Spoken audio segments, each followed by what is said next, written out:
ඔබම සිහි කරන්න. මෙතන ඉන්න මේ අත්තන්ට මට ඇත්තටම සමහර විටකදී මේ බුද්ධ ශාසනයේ වටිනාකම නොතේරෙනවා වෙන්න පුළුවන්. හැම පැත්තෙන්ම ධර්මය ඇහෙනවා.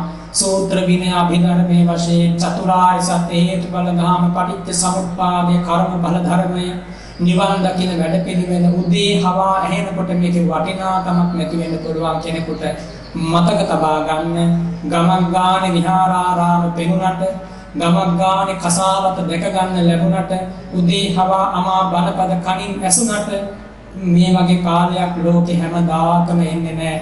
කල්ප කෝටි ගණනකින් ප්‍රකෝටි ගණනකින් අසංඛ්‍ය ගණනකින් මේ උදාවන නිමේෂයක් මේ නිමේෂය හොඳට තේරුම් ගත්තේ නැත්නම් කවදාත් ලැබෙන දෙයක් නේ සුලභ දෙයක් නේ හැමදාම ඇහෙන දෙයක් නේ කියලා මේ ධර්ම සැලකුවොත් නම් ඔබට මේ ශාසනයෙන් පලක් ගන්නට බැරි වේවි.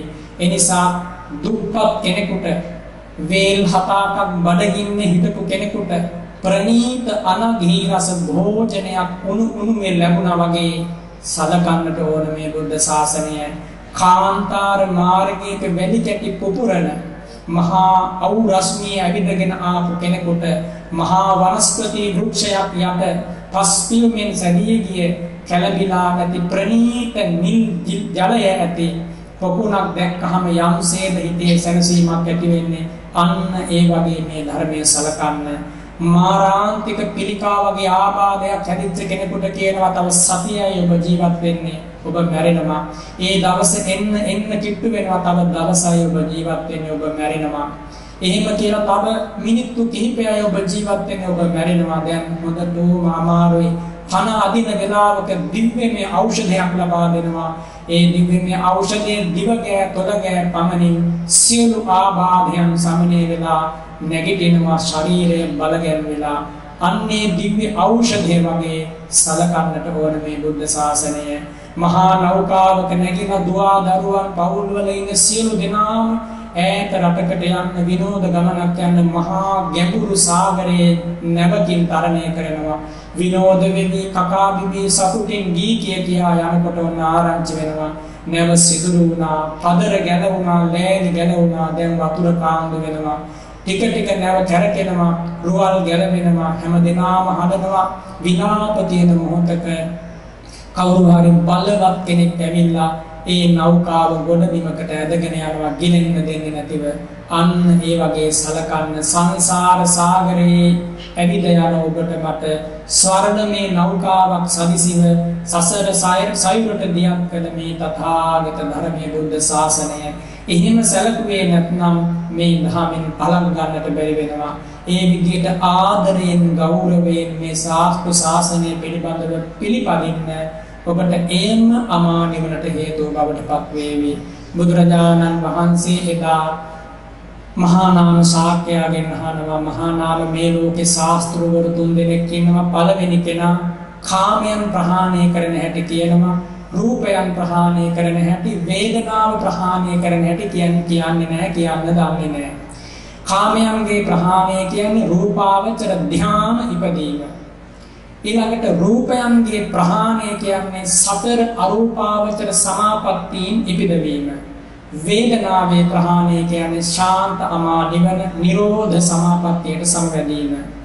බුදුරජාණන් වහන්සේ වදාරනවා ඉද මහා නාම ඒකත්වෝ සද්ධා කාමානම් පරිඤ්ඤම් පඤ්ඤාපේති රූපානම් පරිඤ්ඤම් පඤ්ඤාපේති න වේදනානම් පරිඤ්ඤම් පඤ්ඤාපේති. මහා නාම මේ ලෝකේ තව ශාස්ත්‍රවරයෙක් ඉන්නවා. ඔහු කාමයන් ප්‍රහාණය කරලා රූපාවචර ධ්‍යාන උපදවන හැටිත් කියලා දෙනවා.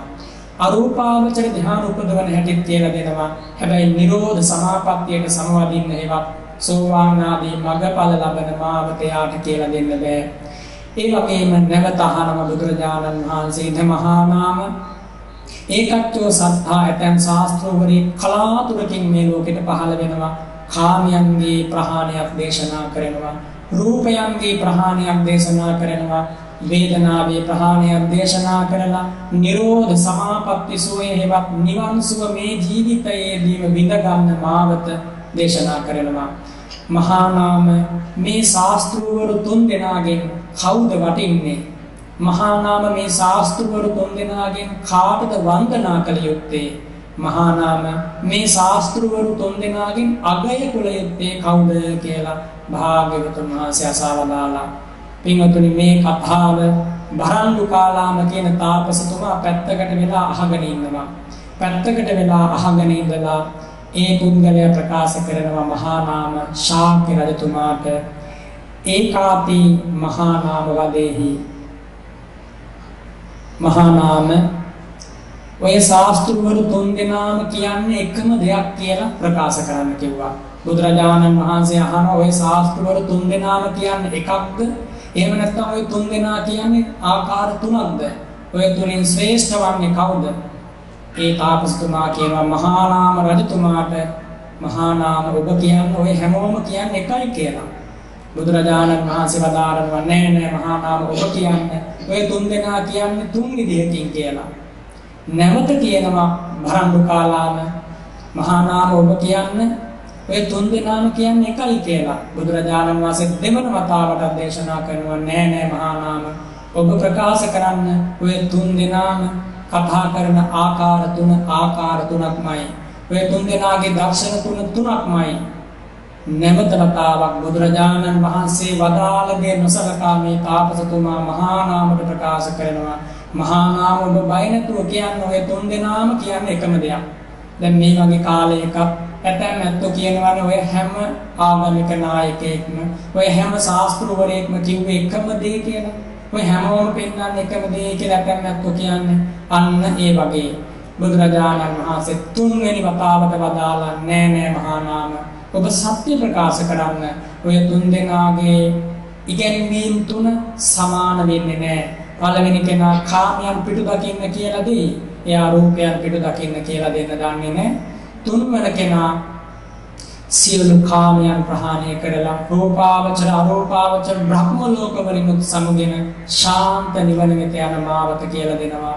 ඒ උතුමන් වහන්සේ තමයි දස බලධාරී වූ බුදුරජාණන් වහන්සේ කියලා මහා නාම ශාක්‍යයන් තුන්වන වතාවට බුදුරජාණන් වහන්සේ වදාලා. ඒ තුන්වන වතාවට වදාලායින් අනතුරුව බරණ්ඩුකාලාම තමන්ගේ අඳුන් දිවිසම පැන්පෙන්දිය තාපස පරිස්කාරට අරගෙන ඒ මොහොතේම ඒ ආරාමෙන් කපිලවස්තුවෙන් පලා ගියා. නැවත කිසිදාක කපිලවස්තුවට ආවේ නැහැ. බුදුරජාණන් වහන්සේ ඒ විදිහට තම වර්ගයා තම ඥාතීන් එදා බරණ්ඩුකාලාම නම් වූ මිත්‍යා දෘෂ්ටික තාපසයාගේ ග්‍රහණයෙන් මුදවා ගත්තා. ඔබ හිතන්න ඒ විදිහට කී දෙනෙකුට පිළිත වෙන්නේ නැතිද? නිගණ්ඨයන්ට වසඟ වෙලා ඔවුන්ට දන් පැන් පුදමින් හිටපු තීර්ථකයන් පිටුපස ගියපු කර්මයක් නැහැ බලයක් නැහැ කියලා උමතු මිත්‍යා දෘෂ්ටියෙන් ගත්ත කී දෙනෙක් නම් තථාගතයන් වහන්සේ මහා ප්‍රඥාවෙන් මේ මහා දුකින් මුදවන්නට ඇතිද? එහෙම හිතන කොටයි බුදුරජාණන් වහන්සේගේ අනුත්තර මෙහෙවර ගැන සීවෙන්නේ. පින්වතුනි බුදුරජාණන් වහන්සේ කියන්නේ මේ මිනිස් ඉතිහාසයේ දෙවි මිනිසුන් වෙනුවෙන් අපමණ ඉහළම සේවය සිදු කරපු පමණ කල නොහැකි මෙහෙවර සිදු කරපු උතුමන් වහන්සේ. බුදුරජාණන් වහන්සේ ගැන යමෙක් දන්නවා නම් මම ඔබට පෙර කීවා වගේ කිසිදාක ඔය කටින් ඔය හිතින් බුදු ගුණයක් කියා බුදු ගුණයක් සිතීම හැර වෙන කිසිම දෙයක් මෙනෙහි කරන්නේ නැහැ. කාමයන්ගෙන් මුසපත් වෙච්ච කිසි කෙනෙක් ගැන සිහි කරන්නේ නැහැ. බුදුරජාණන් වහන්සේ ගැන දන්නා අය